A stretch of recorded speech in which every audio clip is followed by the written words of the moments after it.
You think I'm kidding, but I'm going to call CM Punk right now, man. Can you imagine, in modern-day WWE, someone getting in the ring and calling CM Punk, of all people, on a cell phone, on a hot microphone, in front of a live crowd? Now imagine how WWE Chairman Vince McMahon would react to all of this. Over the years, several people have gotten under the skin of the WWE Chairman, and he has reacted with a lot of reported anger. I'm Kevin, and here are 5 incidents that made WWE Chairman Vince McMahon reportedly lose his cool. Number 5, the Titus O'Neil incident. If you thought that banana slip of an entrance back in the day at Saudi Arabia for Titus O'Neil during a Royal Rumble match was bad, well, this situation was also kind of negative too. The WWE Chairman Vince McMahon doesn't like a few things, and one of them is some wrestlers pulling him all of the sudden physically. The incident took place on an episode of Raw where Daniel Bryan announced his historic retirement. Everyone in the back gathered on the entrance ramp, including the McMahons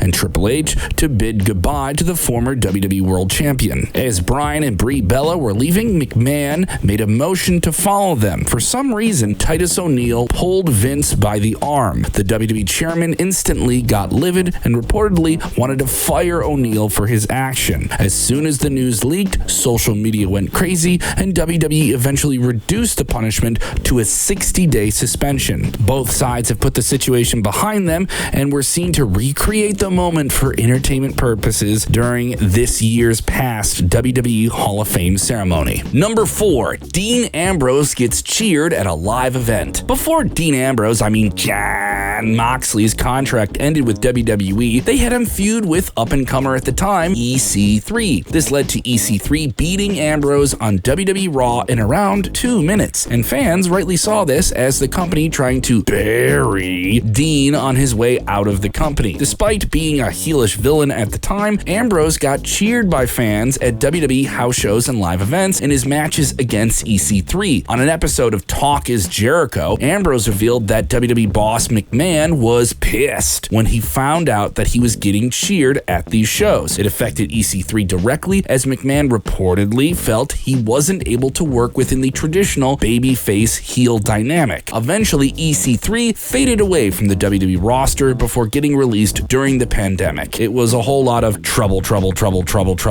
Yeah, remember the TNA theme song? Number 3, The Rock calls out CM Punk. WWE Chairman Vince McMahon once said, "We make movies, pal." That's right, they make movies, and they've been involved in making movies at their live events. One of these scenes played out when the Rock-produced film Fighting With My Family was filmed after an episode of WWE RAW in February 2017. The scene had Paige beating CM Punk's wife, AJ Lee, for the championship. As expected, the crowd chanted CM Punk over and over again, and The Rock decided to acknowledge it. In order to prevent the chants from continuing, The Rock actually gave CM Punk a ring on his phone, but Punk didn't pick up. Later on, CM Punk admitted that there was missed calls on his phone from The Rock. Yeah, The Rock. If it's someone else, no one else can imagine how Vince McMahon might have responded, but we don't know. As for those CM Punk chants, those are happening now over at All Elite Wrestling now. Number 2, Batista and Chris Jericho's steel cage match. Jericho and Batista faced each other in a steel cage match in 2008. To add to the brutality, Batista decided to blade himself and bleed inside the cage,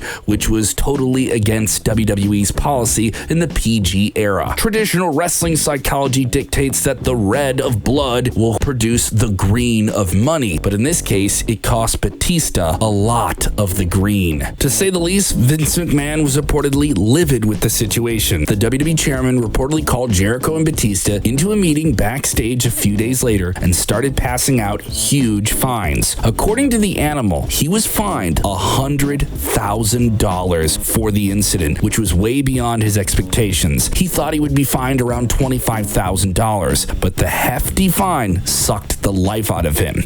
Eventually, the fine played a part in Batista parting parting ways with WWE in 2010. As Jericho didn't blade himself in the match, he was fined $5,000. Number 1. The Curtain Call in Madison Square Garden. The Curtain Call is one of the most infamous incidents in pro wrestling history. It took place at a live event at Madison Square Garden in 1996, right before Kevin Nash and Scott Hall were set to leave WWE for their arch rival WCW. Triple H and Shawn Michaels broke kayfabe and entered the ring to embrace the departing Hall and Nash. The pair had been feuding as per storyline on television, hence it came as a rude shock to the fans in attendance. The Curtain Call kind of made it clear that whatever WWE showed on screen wasn't real. It wasn't just Vince McMahon who was mad with the entire incident, but a number of WWE management officials also felt offended and disrespected. As Nash and Hall left WWE, Heartbreak Kid being sidelined with some injuries, Triple H felt the wrath of Vince McMahon. His King of the Ring win was given to Stone Cold Steve Austin instead of him, and Triple H would get squashed by the Ultimate Warrior at WrestleMania 12 in under 2 minutes. Yeah, that's not how you play the game. Don't worry, he would go on later to become the King of Kings.